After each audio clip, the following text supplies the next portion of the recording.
Hello everyone, कैसे हैं आप। आज दिन की शुरुआत नए टॉपिक के साथ। और आज का हमारा जो टॉपिक है वो पोइम है 10th की फर्स्ट पोइम है dust of snow by a poet Robert Frost. Robert Frost काफ़ी फेमस अमेरिकन पोइट था और ही रोट अबाउट रियलिटी। और उसकी जो पोइम्स आप देखेंगे उनके अंदर डिफ़िकल्ट वर्ड्स नहीं हैं, very simple type of poems he wrote. और whatever he wrote that was very fine and that touches the reality.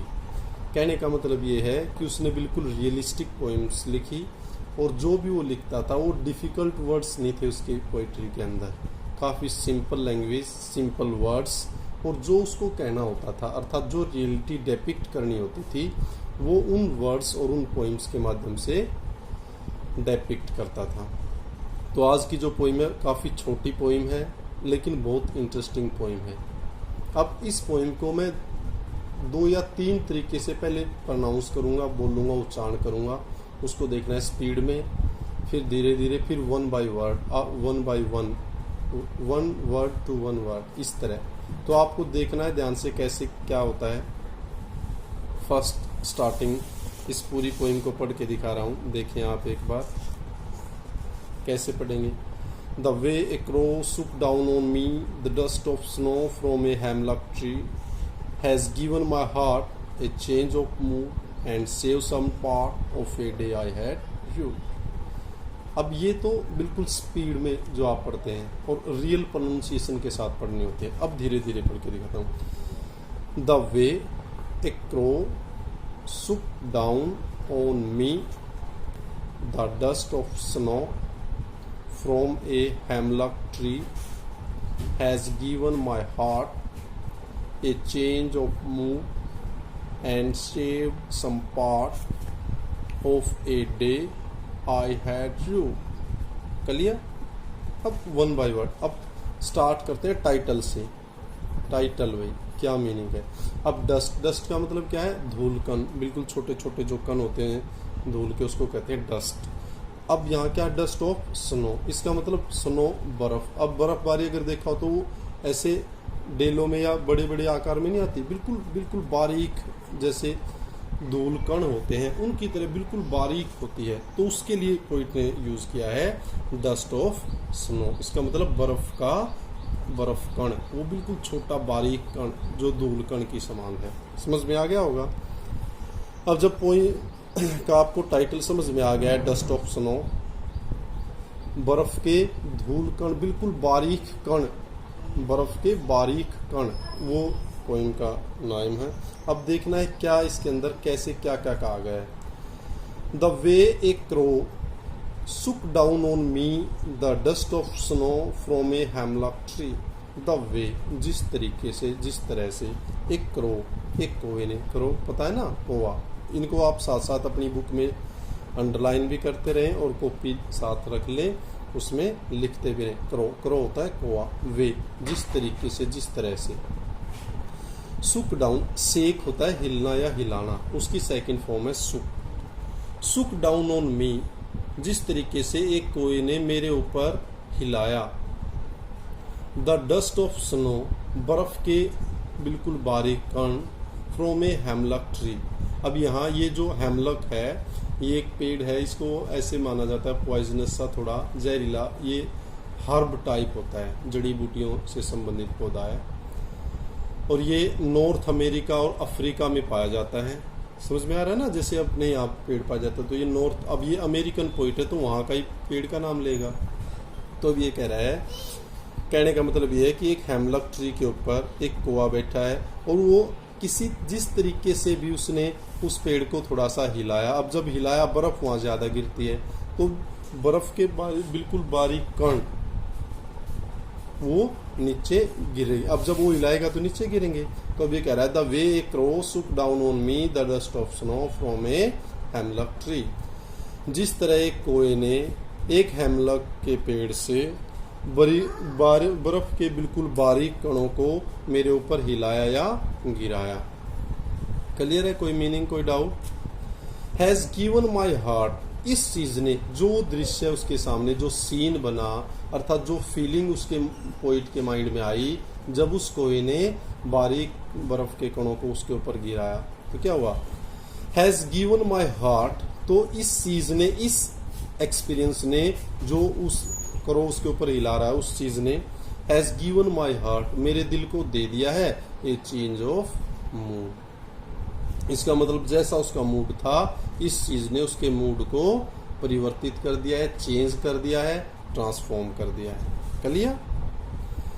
And saved some part, और जब उसका मूड चेंज हो गया है तो इस चीज ने, इस एक्सपीरियंस ने, इस इंसिडेंट ने हैज सेव्ड सम पार्ट, कुछ ना कुछ हिस्सा, कुछ पार्ट सेव कर लिया है, बचा लिया है, ऑफ ए डे, एक दिन का, आई हैड रूड, जो मैंने रूड कर दिया था, वेस्ट कर दिया था, बर्बाद कर दिया था।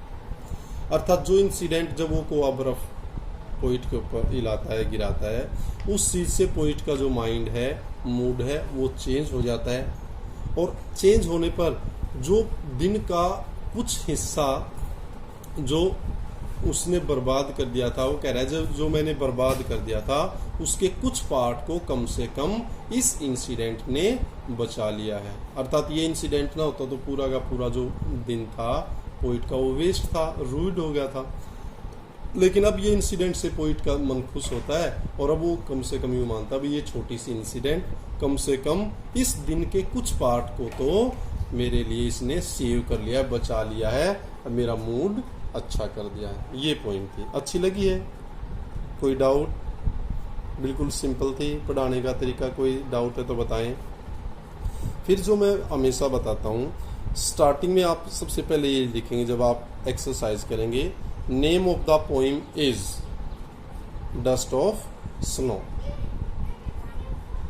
इन्वर्टेड कोमाज में लिखते हैं। डी, पहला फर्स्ट लेटर कैपिटल, प्रीपोजिशन कोई होता है उसका फर्स्ट लेटर स्मॉल होता है, फिर capital. Clear?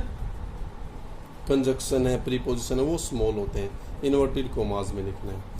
Name of the poet is Robert Frost, इसमें कोई इन्वर्टेड कोमाज नहीं लगेगा, इसमें ऐसे लिखना होता है। क्लियर? अब ये कुछ डिफिकल्ट, वैसे तो बहुत इजी पॉइंट थी, लेकिन फिर भी डिफिकल्ट जो वर्ड लगे, सेक, सेक मैंने हिलना या हिलाना होता है। सेकंड फॉर्म सुक, जो आपकी पोइम में आई है, second, third form. Clear? Save, save मैंने बचाना, सेव करना, सुरक्षित करना, फोन में भी होता है ना सेव कर लो, वही। सेकंड फॉर्म सेव्ड, सेव्ड, ये भी आप याद कर ले तो वर्ब की फॉर्म भी याद हो जाएंगी। रूड, RUED, रूड, रूड होता है वेस्टेड, वेस्ट कर देना, बर्बाद कर देना। फिर इसमें कुछ होते, हार्ट, HEART, हार्ट, हार्ट होता है दिल। DUST, डस्ट, डस्ट होता है धूल कण। अभी डस्ट से ही तो बनता है डस्टर, कहते हैं ना डस्टर ले आओ, तो ER और लग जाता है। हेमलक, हेमलक बता दिया, एक ट्री, और ये भी एक हर्ब टाइप है, जड़ी बूटी टाइप है, विसेला होता है, कड़वा बिटर टेस्ट होता है इसका, और ये नॉर्थ अमेरिका और अफ्रीका के अंदर पाया जाता है। तो ये आपकी पॉइंट थी। नेक्स्ट, अब इस पोइम से रिलेटेड एक जो क्वेश्चन आता है, राइम स्कीम। क्या बताया मैंने? Rhyme scheme.